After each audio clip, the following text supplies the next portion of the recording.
Qual é a origem da expressão maquiavélico e por que ela é uma injustiça histórica?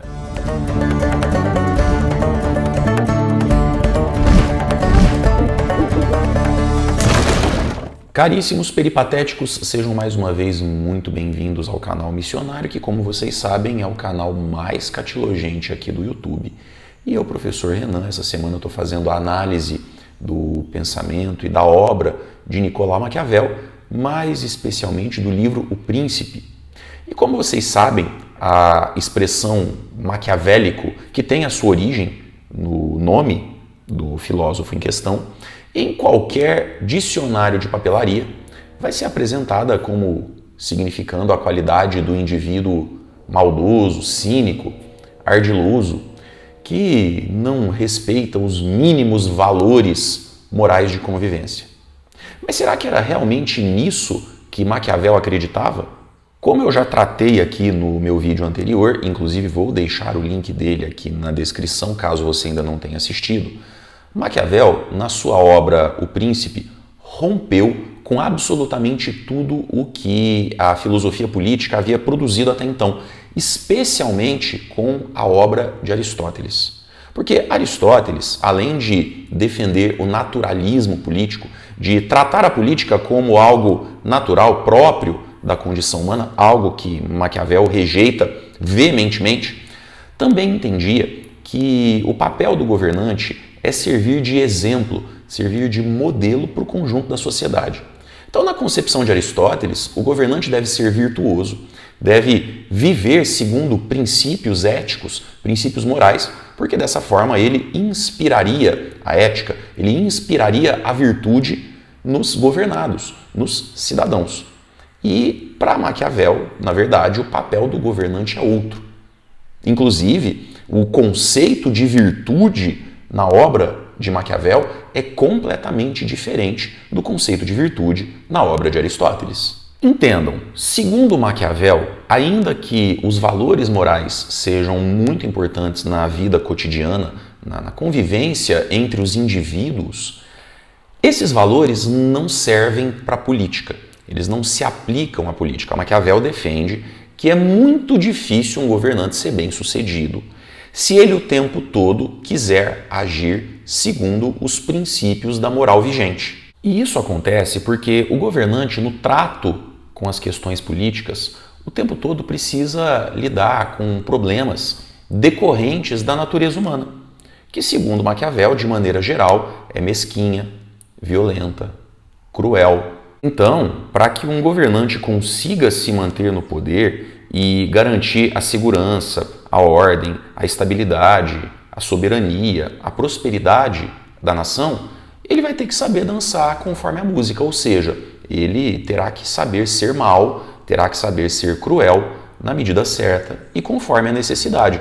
E esse saber ser mau, esse saber ser cruel conforme a necessidade, evidentemente choca-se com os princípios da moral, especialmente os princípios da moral cristã, que havia orientado muitos filósofos, talvez a totalidade dos filósofos medievais, inclusive aqueles que escreveram sobre política, a exemplo de São Tomás de Aquino. E aqui eu tenho que fazer um parênteses para esclarecer o seguinte: qualquer filósofo, para ser melhor compreendido, tem que ser tratado, tem que ser considerado no seu devido contexto. Quando Maquiavel escreveu O Príncipe, começo do século XVI, o mundo, mais especificamente a Europa ocidental, vivia o processo de formação dos estados nacionais, de consolidação das monarquias, e nessa época o absolutismo era a regra, de modo que o poder político se exercia muito mais por uma vontade pessoal do soberano, que se legitimava por critérios dinásticos, critérios hereditários, do que pela vontade popular, por uma legitimidade conferida por um contrato social. Então, certas questões que Maquiavel levanta, certas práticas, certos critérios que ele nos propõe, nos parecem absurdos nos dias de hoje, especialmente se nós levarmos em consideração valores como o direito natural, as liberdades individuais, a ideia de representatividade, A ideia segundo a qual a sociedade, como nós a conhecemos, é regida por um pacto coletivo, por um contrato social. Questões absolutamente legítimas, mas que só entraram no cenário, passaram a fazer parte do escopo de valores do mundo ocidental após o advento do liberalismo, do iluminismo e das revoluções inglesas do final do século XVII, bem como a Revolução Francesa, que é um divisor de águas em termos de como se pensa a política no mundo ocidental. Então, esses valores, os valores que, de certa forma, orientam o que nós chamamos de democracia moderna, não existiam na época de Maquiavel. Então, insisto, a obra dele é uma obra extremamente relevante, é uma obra que em muitos aspectos permanece atual, mas os valores defendidos por Maquiavel têm que ser compreendidos no contexto em que eles foram pensados. Final do século XV e começo do século XVI. Não vá querer entender Maquiavel a partir, por exemplo, do prisma, dos princípios da Declaração Universal dos Direitos Humanos. Evidentemente que essa declaração é legítima, tem a sua importância, contribuiu para a reconstrução do mundo ocidental após a Segunda Guerra Mundial, mas os valores são completamente diferentes, é uma ética completamente diferente, porque é um contexto histórico completamente diferente. Pois muito bem, então essa ética flexível, essa moral ajustável às circunstâncias que o Maquiavel propõe, que ele defende para o exercício da política, especificamente para o exercício da política, pode sim levar o soberano a cometer atrocidades, cometer imoralidades, segundo os critérios das democracias ocidentais do século XXI. No entanto, é importante ressaltar, insisto, que Maquiavel defende a existência de uma moralidade na convivência, no cotidiano. Segundo ele, essa ética que orienta as nossas ações no dia a dia, digo nossas ações, nós enquanto pessoas comuns, é fundamental para que a sociedade não mergulhe no caos. Aliás, é importante destacar que quando ele defende esse modelo, esse padrão de comportamento do governante, ele não está aqui fazendo uma apologia do mal, ele não está defendendo a crueldade como um valor.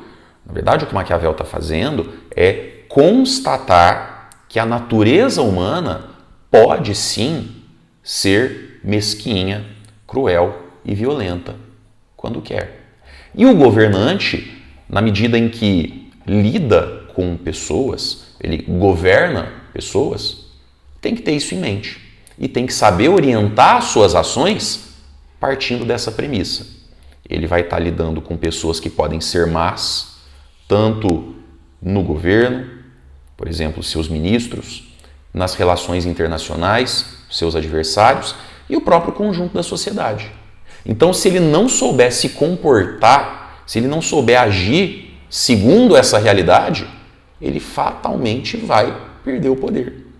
Ou o que é pior, vai ser conivente com o caos, vai contribuir para mergulhar a sociedade na desordem, na violência.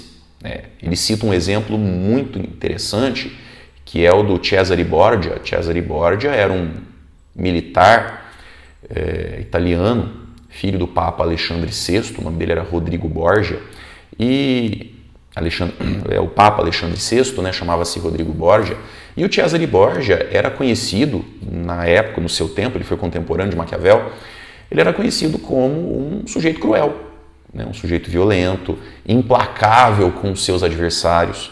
Porém, Maquiavel chama atenção para o seguinte: Cesare Borgia, quando governou uma porção do território da Península Itálica, utilizando-se da crueldade, da violência, da implacabilidade na medida certa, soube conduzir a região que ele governava à paz, à ordem, à prosperidade. Ele conseguiu pacificar um território, o território da Romanha, que era tradicionalmente conhecido por ser ingovernável. E o uso, como diz o Maquiavel, o uso moderado da crueldade por parte de Cesare Borgia permitiu, então, que essa região entrasse num período de paz, prosperidade, ordem. Agora, insisto, vamos entender o pensamento de Maquiavel no seu contexto. Então observem como muitas vezes o puro desconhecimento histórico ou a incapacidade de se fazer uma interpretação textual correta, adequada, nos leva a ter uma visão equivocada sobre Nicolau Maquiavel. Ele não era alguém mau ou que defendesse a maldade, que fizesse uma apologia da crueldade. Ele era um analista político, extremamente pragmático, que entendia a natureza humana de uma certa maneira, tinha uma visão pouco lisonjeira, diga-se de passagem, da natureza humana, e que compreendia que o governante precisa lidar com essa natureza humana se quiser se manter no poder e se quiser garantir, preservar aquilo que Maquiavel chamou de razões de Estado, que eu já citei aqui no começo do vídeo. Quer dizer, permanecer no poder, garantir a ordem, a paz, a segurança, a prosperidade e a soberania. Mas e você? Gostou desse vídeo? Aprendeu algo novo? Compreendeu agora as origens da expressão maquiavélico e por que ela é uma injustiça com o nosso filósofo? Se você gostou desse vídeo, curta, compartilhe com seus amigos, se inscreva no canal caso não o tenha feito ainda e me ajude a divulgar meu trabalho, porque a minha missão está só começando.